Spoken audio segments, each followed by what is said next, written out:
Hi guys, welcome back to Raman Tutorial for GK. Friends, ಇವತ್ತಿನ ತರಗತಿಯಲ್ಲಿ ನಾನು ಹೇಳ್ತಾ ಇರ್ತಕ್ಕಂಥ ವಿಚಾರ 8ನೇ ತರಗತಿಯಿಂದ 10ನೇ ತರಗತಿಗೆ ಇರ್ತಕ್ಕಂತಹ ಶಾಲಾ ಶಿಕ್ಷಕರ ನೇಮಕಾತಿಯ ಪಠ್ಯಕ್ರಮವನ್ನು ಸವಿವರವಾಗಿ ನಾನು ಹೇಳ್ತಾ ಇದ್ದೇನೆ. ಸೊ ಅದಕ್ಕೆ ಸಂಬಂಧಪಟ್ಟಂಗೆ ಇವತ್ತಿನ ಕಾನ್ಸೆಪ್ಟು, ಇವತ್ತಿನ ಸಿಲೆಬಸ್ಸು ಯಾವ ವಿಷಯಕ್ಕೆ ಸಂಬಂಧಪಟ್ಟಿದ್ದು ಅಂತ ತಿಳ್ಕೊಳ್ಳೋಣ. ಇವತ್ತಿನ ಒಂದು ವಿಷಯ ಯಾವುದು ಅಂತಂದರೆ ನೋಡಿ, ಪ್ರಶ್ನೆ ಪತ್ರಿಕೆ 1ರಲ್ಲಿ ಬರ್ತಕ್ಕಂತಹ ಈಗ ಆಲ್ರೆಡಿ ಜನರಲ್ ನಾಲೆಡ್ಜ್ ಬಗ್ಗೆ ನಾನು ಹೇಳಿದ್ದೀನಿ. ಅದಕ್ಕೆ ಸಂಬಂಧಪಟ್ಟಂಗೆ ಅದರ ಮುಂದುವರೆದಂತಹ ಭಾಗ ಜನರಲ್ ಇಂಗ್ಲೀಷ್ ಸಿಲೆಬಸ್ನ ನೀವು ತಿಳ್ಕೊಳ್ಬೇಕಾಗುತ್ತೆ. ಹಾಗೆಯೇ ಬೇಸಿಕ್ ಕಂಪ್ಯೂಟರ್ ಕೂಡ ಇದೆ ನಿಮಗೆ. ಅದಾದ ನಂತರ ಮತ್ತೆ ಮೆಂಟಲ್ ಎಬಿಲಿಟಿ ಟೆಸ್ಟ್ ಕೂಡ ಇಲ್ಲಿ 25 ಅಂಕಗಳಿಗೆ ಕೇಳ್ತಾರೆ. ಜನರಲ್ ಇಂಗ್ಲೀಷ್ 100 ಮಾರ್ಕ್ಸ್ ಸಿಗಿದ್ರೆ ಕಂಪ್ಯೂಟರ್ ಎಜುಕೇಷನ್ ಎಷ್ಟು ಇರುತ್ತೆ ಅಂದರೆ 13 ಅಂಕಗಳಿಗೆ ಇರ್ತಕ್ಕಂಥದ್ದು. ಸೊ ಹಾಗಿದ್ರೆ ನೀವು ಈ ಎಲ್ಲ 3 ತರಗತಿಗಳು ನಿಮಗೆ ಬೇಕು, ನೀವು ಇದರಲ್ಲೂ ಕೂಡ ಒಳ್ಳೆ ಗುಡ್ ಮಾರ್ಕ್ಸ್ ತಗೊಳ್ಬೇಕು ಅಂತಂದರೆ ನೀವು ನಮ್ಮ ಆನ್ಲೈನ್ ಇಂಗ್ಲೀಷ್ ಗುರು ಈ ಚಾನಲ್ಗೆ ನೀವು ಸಬ್ಸ್ಕ್ರೈಬ್ ಮಾಡ್ಕೊಳ್ಳಿ. ಹಾಗೆಯೇ ಅಲ್ಲಿ ಈ 3 ವಿಷಯಗಳಿಗೆ ಸಂಬಂಧಪಟ್ಟಂಥ ವಿಡಿಯೋವನ್ನು ಮಿಸ್ಟರ್ ಚನ್ನು ಸರ್ ಅವರು ಆ ಒಂದು ಚಾನಲ್ ಮುಖಾಂತರ ತರ್ತಾರೆ, ನಿಮಗೆ ಹೆಲ್ಪ್ ಆಗುತ್ತೆ. ಓಕೆನಾ? ಅದು ನಿಮಗಿನ್ನೂ ಚಾನಲ್ ಸಬ್ಸ್ಕ್ರೈಬ್ ಮಾಡ್ಕೊಂಡಿಲ್ಲ ಅಂದರೆ ಕೆಳಗಡೆ ನಾನು ಲಿಂಕ್ ಹಾಕಿರ್ತೀನಿ ಡಿಸ್ಕ್ರಿಪ್ಷನ್ ಬಾಕ್ಸ್ನಲ್ಲಿ. ಸೊ ನೀವು ಸಬ್ಸ್ಕ್ರೈಬ್ ಮಾಡ್ಕೊಳ್ಳಿ. ಓಕೆ, ಹಾಗಿದ್ರೆ ಈ ಒಂದು ಜನರಲ್ ಇಂಗ್ಲೀಷ್ಗೆ ಯಾವೆಲ್ಲ ಸಿಲೆಬಸ್ ಇದೆ ಅಂತ ನೋಡೋಣ. ಇದು ಎಲ್ಲ ಸಬ್ಜೆಕ್ಟ್ನರಿಗೂ ಕೂಡ ಇರ್ತಕ್ಕಂತಹ ಕಾಮನ್ ಓಕೆ ಪ್ರಶ್ನೆ ಪತ್ರಿಕೆ 1ರಲ್ಲಿ. ಹಾಗಿದ್ರೆ 12 ಅಂಕಗಳಿಗೆ ಯಾವ್ಯಾವ ಕಾನ್ಸೆಪ್ಟ್ ಮೇಲೆ ಕೇಳ್ತಾರೆ ಅಂದರೆ, ಮೊದಲನೇದಾಗಿ ನಿಮಗೆ ಗೊತ್ತು ಗ್ರಾಮರ್ನ first point is parts of speech. ನೀವು 8 ಪಾರ್ಟ್ಸ್ ಆಫ್ ಸ್ಪೀಚ್ ಬಗ್ಗೆ ತಿಳ್ಕೊಳ್ಬೇಕಾಗುತ್ತೆ. ಹಾಗೆಯೇ ವರ್ಬ್ಸ್, ಟೆನ್ಸ್, ಹಾಗೆಯೇ ಟೈಮ್, ಆಮೇಲೆ ಮಾಡೆಲ್ಸ್ಗಳ ಬಗ್ಗೆ ತಿಳ್ಕೊಳ್ಬೇಕು, ಅವುಗಳ ಫಂಕ್ಷನ್ಸ್ಗಳ ಬಗ್ಗೆ ತಿಳ್ಕೊಳ್ಬೇಕಾಗುತ್ತೆ. ಹಾಗೆಯೇ ನೆಕ್ಸ್ಟ್ ಏನಪ್ಪ ಅಂತಂದರೆ ಪಾರ್ಟಿಸಿಪಲ್ಸ್ ಬಗ್ಗೆ ತಿಳ್ಕೊಳ್ಬೇಕಾಗುತ್ತೆ, ಜಿರೆಂಡ್ಸ್ ಬಗ್ಗೆ ತಿಳ್ಕೊಳ್ಬೇಕು, ಆಮೇಲೆ ಟು ಬಿ ಫಾರ್ಮ್ ವರ್ಬ್ಸ್ ಬಗ್ಗೆನೂ ಕೂಡ ನೀವು ಇಲ್ಲಿ ತಿಳ್ಕೊಳ್ಬೇಕಾಗುತ್ತೆ. ಅಂದರೆ ಏನು ದೊಡ್ಡ ಮಾತಿಲ್ಲ, ನೀವು ಈಸಿಯಾಗಿ ಆನ್ಲೈನ್ ಇಂಗ್ಲೀಷ್ ಗುರು ಚಾನಲ್ನ ಫಾಲೋ ಮಾಡಿದ್ರೆ ಅಂದರೆ 100% ನಿಮಗೆ ಇಂಗ್ಲೀಷ್ ತೊಂದರೆ ಆಗಲ್ಲ.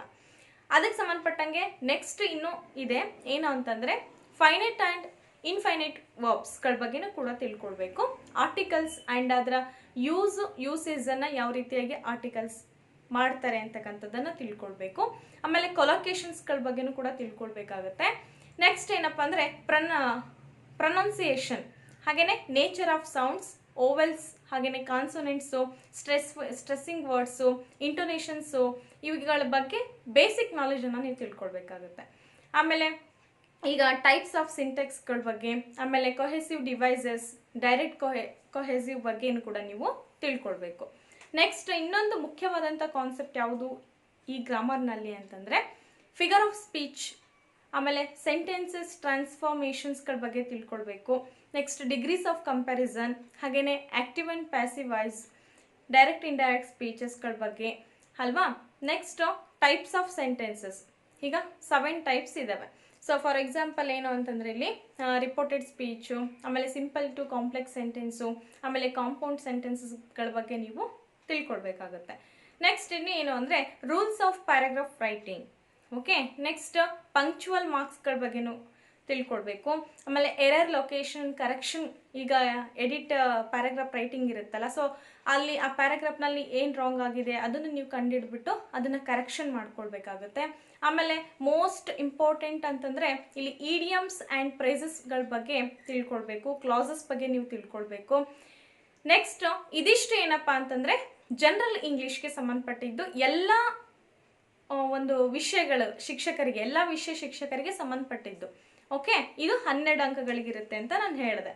ನೆಕ್ಸ್ಟ್ ನಾವು ಬರೋಣ ಕಂಪ್ಯೂಟರ್ ಲಿಟ್ರಸಿ ಬಗ್ಗೆ. ಸೊ ಕಂಪ್ಯೂಟರ್, ಬೇಸಿಕ್ ಕಂಪ್ಯೂಟರ್ ಬಗ್ಗೆನೂ ಕೂಡ ನೀವು ತಿಳ್ಕೊಳ್ಬೇಕು. ಇದನ್ನು ಕೂಡ 13 ಮಾರ್ಕ್ಸಿಗಿರುತ್ತೆ ಅಂತ ಹೇಳಿದೆ ನಾನು. ಸೊ ಹಾಗಾದರೆ ಇಲ್ಲಿ ಏನೆಲ್ಲ ಕಾನ್ಸೆಪ್ಟ್ ತಿಳ್ಕೊಬೇಕು ನೀವು? ಮೊದಲನೇದಾಗಿ ಇಂಟ್ರೊಡಕ್ಷನ್ ಟು ಕಂಪ್ಯೂಟರ್, ಕಂಪ್ಯೂಟರ್ನ ಪರಿಚಯವನ್ನು ನೀವು ತಿಳ್ಕೊಬೇಕು. ಅಂದರೆ ಏನೆಲ್ಲ ಪಾಯಿಂಟ್ಗಳನ್ನ ನೀವು ಇಲ್ಲಿ ತಿಳ್ಕೊಳ್ಬೇಕು ಅಂದರೆ what is computer, it means computer ಅಂದರೆ ಏನು, ಸೊ ಆ ಒಂದು ಕಂಪ್ಯೂಟರ್ನ ಪಾರ್ಟ್ಸ್ಗಳು, ಕ್ಯಾಟಗರೀಸ್ಗಳ ಬಗ್ಗೆ ನೀವು ತಿಳ್ಕೊಳ್ಬೇಕು. ನೆಕ್ಸ್ಟ್ ಕಂಪ್ಯೂಟರ್ನ ಭಾಷೆ ಅಂದರೆ ಲ್ಯಾಂಗ್ವೇಜ್ ಆಫ್ ಕಂಪ್ಯೂಟರ್ ಬಗ್ಗೆನೂ ಕೂಡ ತಿಳ್ಕೊಳ್ಬೇಕು. ಆಮೇಲೆ ಬೇಸಿಕ್ ಅಪ್ಲಿಕೇಶನ್ಸ್ ಆಫ್ ಕಂಪ್ಯೂಟರ್ಗಳ ಬಗ್ಗೆ, next computer memory and memory devices ಬಗ್ಗೆನೂ ಕೂಡ ತಿಳ್ಕೊಳ್ಬೇಕು. ಆಮೇಲೆ ಹಾರ್ಡ್ವೇರ್ ಆ್ಯಂಡ್ ಸಾಫ್ಟ್ವೇರ್ ಎಲ್ಲ ಇರುತ್ತೆ. ಸೊ ಅದರ ಟೈಪ್ಸ್ ಆ್ಯಂಡ್ ಡಿಫ್ರೆಂಟ್ ಬ್ರ್ಯಾಂಡ್ಸ್ಗಳ ಬಗ್ಗೆ ತಿಳ್ಕೊಳ್ಬೇಕು. ಆಮೇಲೆ ಟೈಪ್ಸ್ ಆಫ್ ಕಂಪ್ಯೂಟರ್, ಯಾವ ರೀತಿಯಾಗಿ ಕಂಪ್ಯೂಟರ್ ಬೆಳೆದು ಬಂತು, ಸೊ ಅದರ ಟೈಪ್ಸ್ ಎಲ್ಲ ಏನೇನಿದೆ ಅಂತ ನೀವು ತಿಳ್ಕೊಳ್ಬೇಕು. ಇದು basic knowledge, introduction to computer.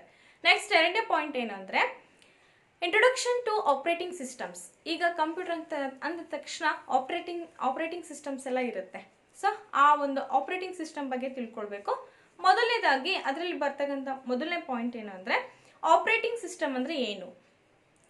Next ಅಲ್ಲಿ ಲಿನಕ್ಸ್ ಬಗ್ಗೆ ತಿಳ್ಕೊಳ್ಳೋದು, ಆಮೇಲೆ ಟೈಪ್ಸ್ ಆಫ್ ಆಪ್ರೇಟಿಂಗ್ ಸಿಸ್ಟಮ್ಸ್ ಅದ್ರ ಬಗ್ಗೆ ತಿಳ್ಕೊಳ್ಳೋದು, ನೆಕ್ಸ್ಟು ವಿಂಡೋಸ್ ಕಾನ್ಸೆಪ್ಟ್ಸ್ ಬಗ್ಗೆ ತಿಳ್ಕೊಳ್ಳೋದು, ನೆಕ್ಸ್ಟ್ ಯೂಸಿಂಗ್ ಅ ಮೌಸನ್ನು ಯಾವ ರೀತಿ ಯೂಸ್ ಮಾಡಬೇಕು, ಹಾಗೆಯೇ ಸ್ಕ್ರೀನ್ ಮೇಲೆ ಐಕಾನ್ಸ್ಗಳನ್ನ ಯಾವ ರೀತಿ ಮೂವ್ ಮಾಡಬೇಕು, moving icons on the screen. Okay, next different icons on the computer screen. So ಬೇರೆ ಬೇರೆ ವಿಭಿನ್ನ ರೀತಿಯ ಐಕಾನ್ಸ್ಗಳನ್ನ ಕಂಪ್ಯೂಟರ್ ಸ್ಕ್ರೀನ್ ಮೇಲೆ ಹೇಗೆ ತರೋದು. ನೆಕ್ಸ್ಟ್ ವಿಂಡೋಸ್ ಸೆಟ್ಟಿಂಗ್ಸ್ಗಳನ್ನ ನೀವು ಕಲಿಬೇಕಾಗುತ್ತೆ. ಫಾರ್ ಎಕ್ಸಾಂಪಲ್ ಹೇಗೆ ಅಂದರೆ ಕಂಟ್ರೋಲ್ ಪ್ಯಾನೆಲ್ ಮೇಲೆ ಕಂಟ್ರೋಲು, ಆಮೇಲೆ ವಾಲ್ಪೇಪರು, ಆಮೇಲೆ ಸ್ಕ್ರೀನ್ ಸೇವರ್ಸ್, ಆಮೇಲೆ ಸ್ಟೇಟಸ್ ಬಾರ್ ಅಂತ ಇರುತ್ತೆ, ಆಮೇಲೆ ಮೆನು ಬಾರ್ ಬಗ್ಗೆ ತಿಳ್ಕೊಳ್ಳೋದು, ಆಮೇಲೆ tool bar and different options, setting ಡೇಟ್ಗಳನ್ನ ಸೆಟ್ಟಿಂಗ್ ಮಾಡೋದು, ಟೈಮ್ ಸೆಟ್ಟಿಂಗ್ ಮಾಡೋದು, ಸೌಂಡ್ ಸೆಟ್ಟಿಂಗ್ ಮಾಡೋದು, ಇವೆಲ್ಲ ನಾವು ನೋಡೋಕೆ ಹೋದರೆ ಇದು ತುಂಬ ಬೇಸಿಕ್ ನಾಲೆಜ್ ಅಂತಲೇ ಹೇಳ್ಬೋದು ಅಲ್ವಾ. ನೆಕ್ಸ್ಟ್ ಅಡ್ವಾನ್ಸ್ಡ್ ಇನ್ ವಿಂಡೋಸ್, ಇದು ಒಂದು ಕಾನ್ಸೆಪ್ಟು.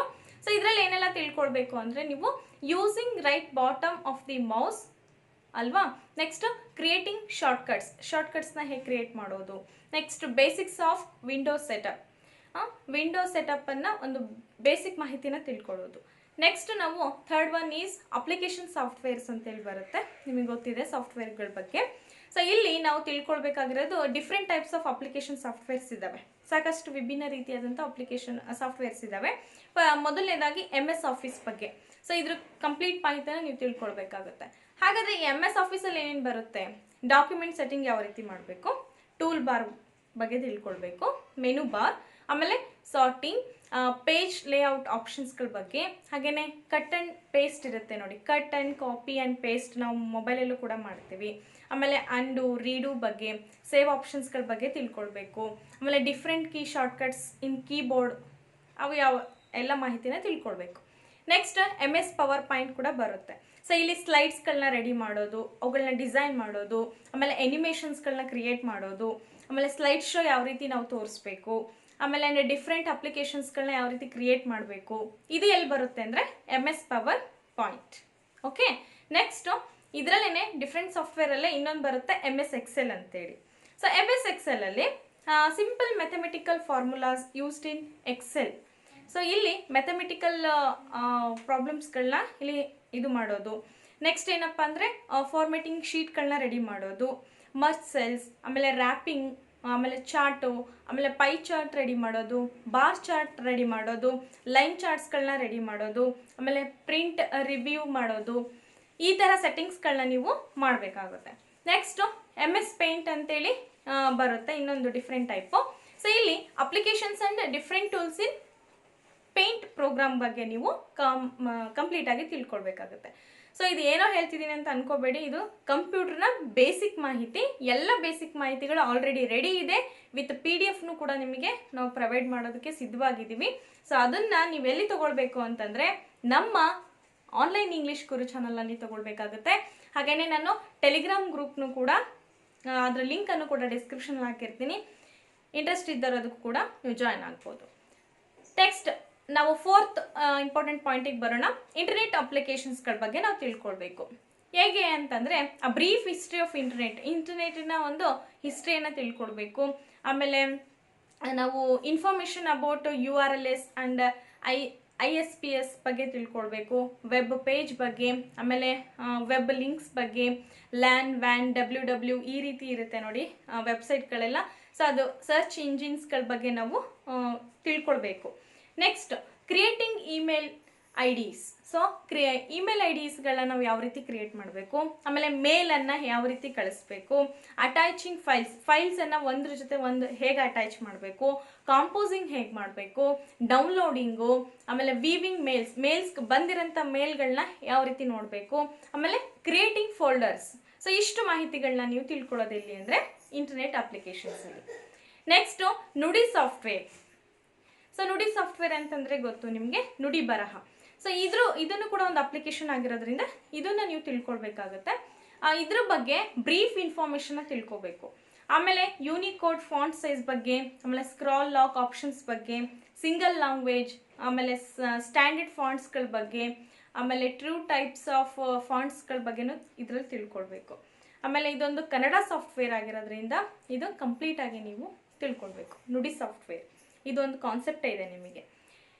ಓಕೆ ಫ್ರೆಂಡ್ಸ್, ಇಲ್ಲಿವರೆಗೂ ಕೂಡ 13 ಅಂಕಗಳಿಗಿರ್ತಕ್ಕಂತಹ ಸಿಂಪಲ್ ಬೇಸಿಕ್ ಕಂಪ್ಯೂಟರ್ ಬಗ್ಗೆ ನಾವು ಏನೆಲ್ಲ ಮಾಹಿತಿ ಇದೆ ಅಂತ ತಿಳ್ಕೊಂಡ್ವಿ. ಸೊ ಇವಾಗ 25 ಅಂಕಗಳಿಗೆ ಬರ್ತಕ್ಕಂತಹ ಜನರಲ್ ಮೆಂಟಲ್ ಆಪ್ಟಿಟ್ಯೂಡ್ ಟೆಸ್ಟ್ ಬಗ್ಗೆ ನಾವಿವಾಗ ತಿಳ್ಕೊಳ್ಳೋಣ. ಸೊ ಇದು ಕೂಡ 25 ಅಂಕಗಳಿಗೆ ಬರುತ್ತೆ ಅಂತ ಹೇಳಿದೆ. ಮೊದಲನೇ ಸಿರೀಸ್ ಏನಿರುತ್ತೆ ಇಲ್ಲಿ ಅಂದರೆ ಸಿರೀಸ್ ಕಾಂಪ್ಲೇಷನ್ ಇರುತ್ತೆ. ಅಂದರೆ ಇಲ್ಲಿ ಏನೇನು ಬರ್ಬೋದು ಸಬ್ ಪಾಯಿಂಟ್ಸ್ ನೋಡೋಣ. ಈಗ ನಂಬರ್ ಸಿರೀಸ್, ಆಮೇಲೆ ಕಂಪ್ಲೀಟಿಂಗ್ ನಂಬರ್ ಸೀರೀಸನ್ನು ಕಂಪ್ಲೀಟ್ ಮಾಡೋದು, ಆಮೇಲೆ identifying the wrong number. So ಈಗ ರಾಂಗ್ ನಂಬರಲ್ಲಿ ಎಂಟ್ರಿ ಆಗಿರುತ್ತೆ ಅದನ್ನು ಐಡೆಂಟಿಫೈ ಮಾಡೋದು, ಆಮೇಲೆ ಆಲ್ಫಾಬೆಟಿಕಲ್ ಸೀರೀಸ್ ಕೂಡ ಇರುತ್ತೆ, ಲೆಟರ್ ಸೀರೀಸ್ ಇರುತ್ತೆ. ಸೊ ಇದನ್ನು ನಾವು ಎಲ್ಲಿ ನೋಡಬೇಕು ಅಂದರೆ ಸೀರೀಸ್ ಕಾಂಪ್ಲೇಷನಲ್ಲಿ ನಾವು ನೋಡ್ಕೋಬೇಕು. ಎರಡನೇದಾಗಿ ಕೋಡಿಂಗ್ ಆ್ಯಂಡ್ ಡಿಕೋಡಿಂಗ್ ಅಂತ ನಿಮಗೆ ಗೊತ್ತೇ ಇದೆ.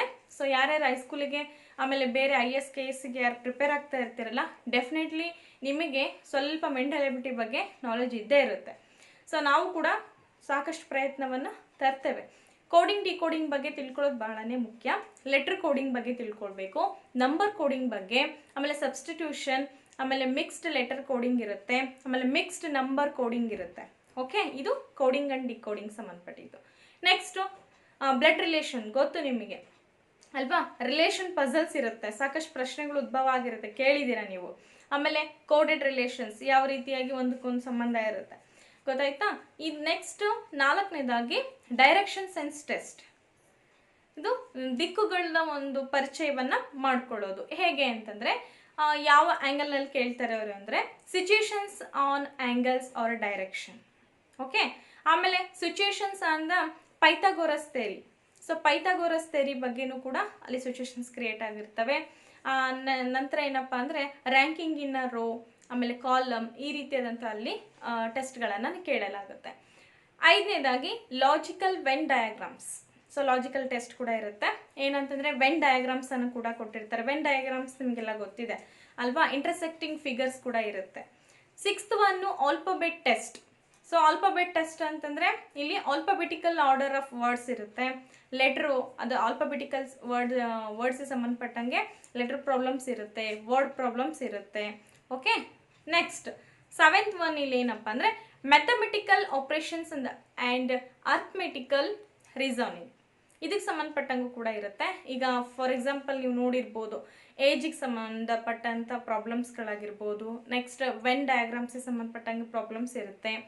Then otherwise ratio and proportion ಬಗ್ಗೆ, ಶೇಕಡಾವಾರು ಬಗ್ಗೆ. ನೆಕ್ಸ್ಟ್ ಪರ್ಮ್ಯುಲೇಷನ್ ಆ್ಯಂಡ್ ಕಾಂಬಿನೇಷನ್ ಬಗ್ಗೆ ತಿಳ್ಕೊಳ್ಬೇಕು. ಕ್ಯಾಲೆಂಡರ್ ಸಮಸ್ಯೆಗಳಿರುತ್ತೆ. ನೆಕ್ಸ್ಟ್ ಸ್ಪೇಷಿಯಲ್ ವಿಜುವಲೈಸೇಷನ್ಗಳ ಬಗ್ಗೆ, dice paper folding, paper cutting ಎಲ್ಲ ಇರುತ್ತೆ ನೋಡಿ. ಸೊ ಅದ್ರ ಬಗ್ಗೆ ನೀವು ತಿಳ್ಕೊಳ್ಬೇಕು. ಆಮೇಲೆ ಮಿರರ್ ಪ್ರಾಬ್ಲಮ್ ಕೂಡ ಇಲ್ಲಿ ನೀವು ಕಲಿಬೇಕಾಗುತ್ತೆ. ನೆಕ್ಸ್ಟ್ ಲಾಸ್ಟ್ ಒಂತ್ ಏನಪ್ಪ ಅಂದರೆ identifying the number of geometrical figures. For examples ಇವಾಗ ನಿಮಗೆಲ್ಲ ಸಾಮಾನ್ಯವಾಗಿ ವಾಟ್ಸಪ್ಗಳೆಲ್ಲ ಟೆಸ್ಟ್ ಕೊಟ್ಟಿರ್ತಾರೆ ನೋಡ್ರಿ. ಇದರಲ್ಲಿ ಎಷ್ಟು ಟ್ರಯಾಂಗಲ್ಸ್ ಇದ್ದಾವೆ, ಇದರಲ್ಲಿ ಎಷ್ಟು ಸ್ಕ್ವೇರ್ಸ್ ಇರುತ್ತೆ, ಇದು ಲಾಜಿಕಲ್ ಫಿಗರ್, ಹೌದಾ.